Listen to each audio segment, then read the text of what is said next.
Welcome back. Once again, Tempest, Act 1, Scene 2, line number 88 to 105. Book कोई भी हो, Prospero की स्पीच है. I pray thee mark me, I thus neglecting worldly ends, all dedicated to closeness and bettering of my mind. Prospero कह रहा है कि मैं वर्ल्डली एंड माने होता है दुनिया की सारी चिंताओं को छोड़ करके, यानी without caring about the world, dedicated and closeness and bettering of my mind होता है कि मेरा सिर्फ एक काम था, डेडिकेटेड था. काहे में? पढ़ाई में. कौन सी पढ़ाई थी आप जानते हैं, ब्लैक मैजिक्स की पढ़ाई थी. बेटरिंग ऑफ माई माइंड, अपने दिमाग को और तेज करने में मैंने लगा दिया था और दुनिया की सारी चिंता छोड़ दी थी. With that which but being so retired, over prized all popular rate, over prized all popular, कि एक चीज समझ लीजिएगा, with that being but so retired माने होता है कि लोगों की नजर में मैं ये समझ में आने लगा कि मैं क्या हो गया हूं, रिटायर हो गया हूं. Over prized all popular rate, all popular rate it is a phrase कि लोगों की समझ में ये आने लगा कि मैं अब पूरी तरह से क्या हो गया हूं, रिटायर हो गया हूं. एक तो मेरे भाई के नीयत खराब थी, दूसरा लोगों के जहन में ये आ गया कि अब मैं बेकार हो गया हूं. In my false brother awakened and evil nature. अब यहां से समझ में आएगा आपके कि मैंने दुनिया को एक तरफ किनारे कर दिया था, दुनिया से मुझे कोई मतलब नहीं था.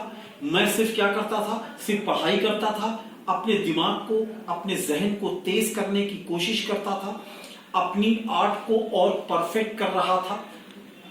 लोगों की नजर में क्या आया कि अब मैं किसी काम का नहीं हूं, अब मैं रिटायर हो चुका हूं.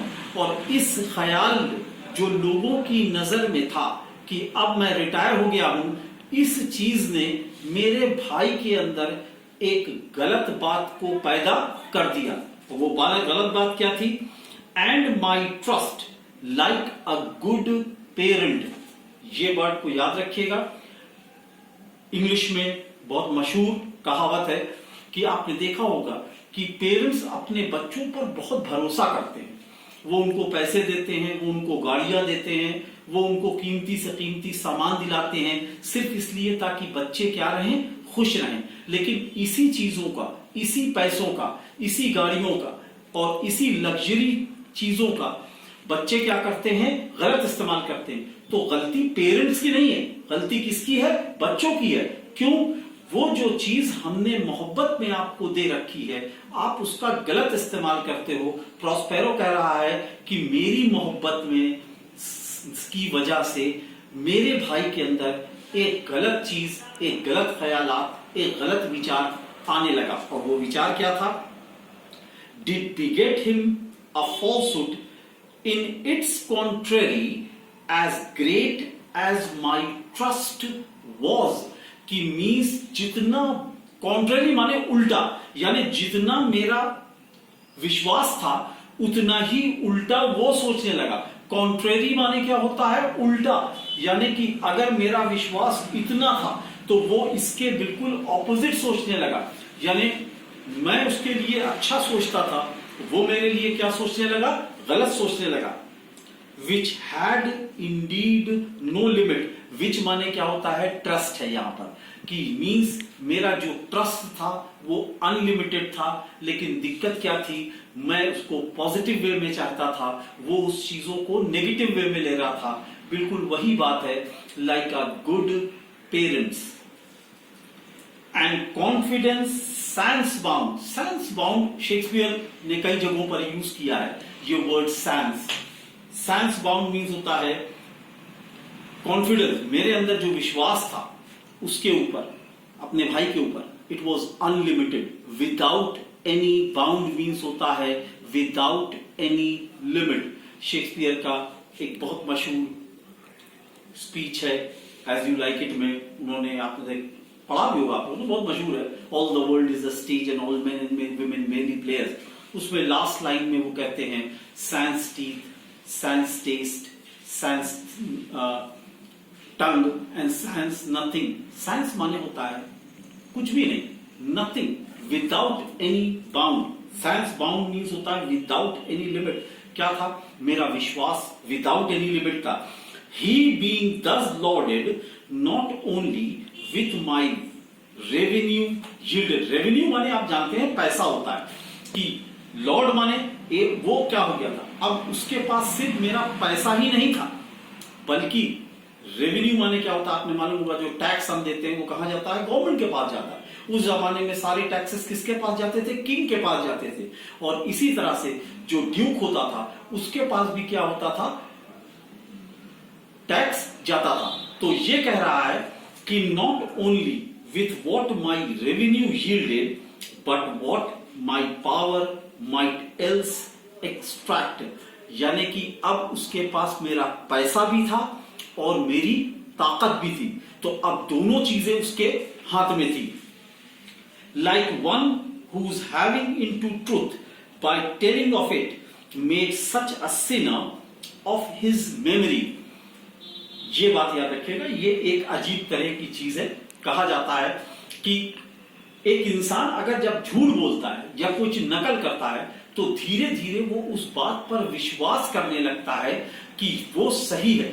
यानी कि यहां पर यह कहा जा रहा है कि एक इंसान, हिटलर का एक बहुत मशहूर कोटेशन था कि एक झूठ को इतनी बार बोलो कि वो सच लगने लगे।